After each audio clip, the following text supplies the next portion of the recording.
Kami naman, lilibangin natin dito si Congressman Miguelito.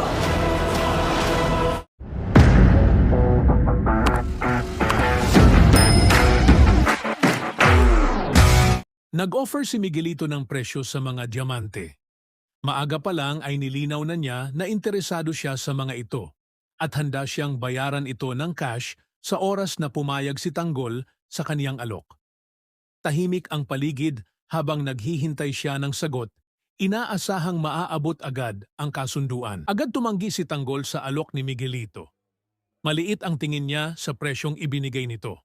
Ipinaliwanag ni Tanggol na pinaghirapan nila ang pagkuha ng mga diamante at hindi siya sang-ayon sa halaga ng offer.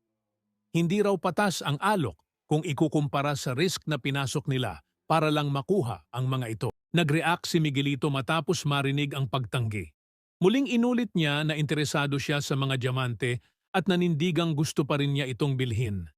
Hindi siya nagbago ng tono, mahinahon, pero may diin ang kanyang pananalita habang pinipilit pang ituloy ang usap. Sinabi ni Tanggol kay Miguelito na hindi nila maaaring agad-agad magdesisyon.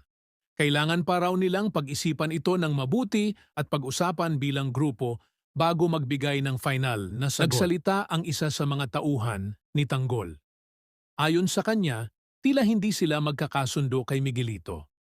Pinuna nito ang paraan ng pakikipag-usap at kilos ni Miguelito at ang tingin nila rito ay magulang dahil sa mababang alok sa diamante na para bang minamaliit ang halaga nito. Agad namang sumagot si Tanggol at sinabihan ang kanyang mga tauhan na huwag mag-alala.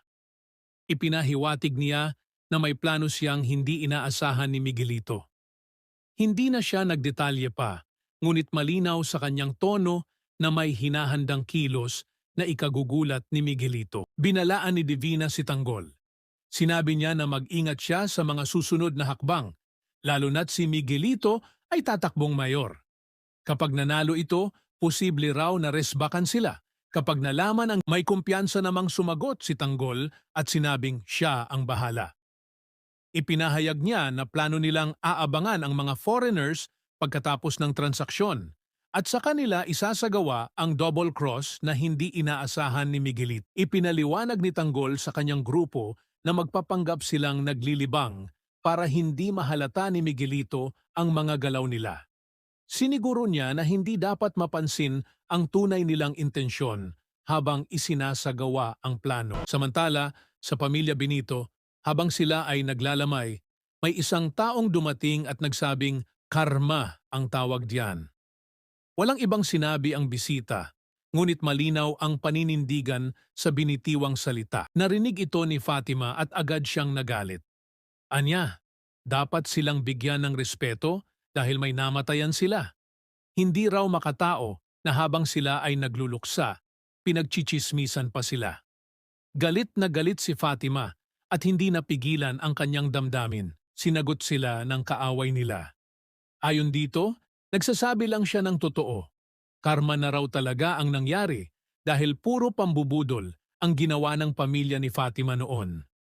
Wala raw silang karapatang magreklamo. Agad na nagkagulo sa lamay. Sinugod ni Nati ang kaaway nila matapos marinig ang sinabi nito. Hindi na napigilan ng iba ang mabilis na tensyon at nagkaroon ng kaguluhan sa mismong buro. Galit na galit si Paeng at sumigaw sa gitna ng komosyon. Sinabi niya na matuto dapat rumespeto ang mga tao. Kung wala silang balak makiramay, mas mabuting huwag na lang silang mangbastos at umalis na lang sa lugar. Sa kabilang dako dumating si Attorney Vera, dala ang mga baril para kina David at Rigor. Ngunit agad nagreklamo si David dahil kaunti lang ang dala nito. Ayon sa kanya, kulang ito para mapantayan ang dami ng tauhan ni Ramon. Sumagot si Rigor kay David. Anya, sapat na ang baril na dala nila. Hindi raw kailangang marami dahil isang bala lang ang kailangan para mapatay si Ramon. Makikita mo ang galit at determinasyon ni Rigor sa pagpatay kay Ramon. Habang patuloy ang negosasyon sa pagitan ni Tanggol at Miguelito, mas lumilinaw ang tensyon sa likod ng nangiti at pakikipagkamay. Sa likod ng mababang alok ni Miguelito at kumpiyansang sagot ni Tanggol, may namumuong plano na maaaring humantong sa mas malalang hidwaan. Sa kabilang banda, hindi rin matahimik ang pamilya Benito. kung saan ang lumang kasalanan ay muling ibinabato sa gitna ng pagluluksa. Samantala, sina David at Rigor ay patuloy ang paghahanda sa kanilang mas madilim na balak, isang hakbang na maaaring tuluyang magpabago sa ihip ng kwento. Sa gitna ng lahat ng ito, isang tanong ang umiikot.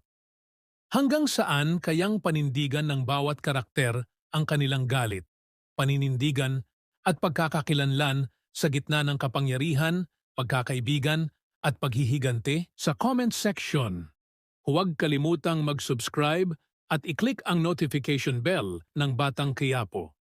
Maraming salamat sa panonood. Audio Jungle.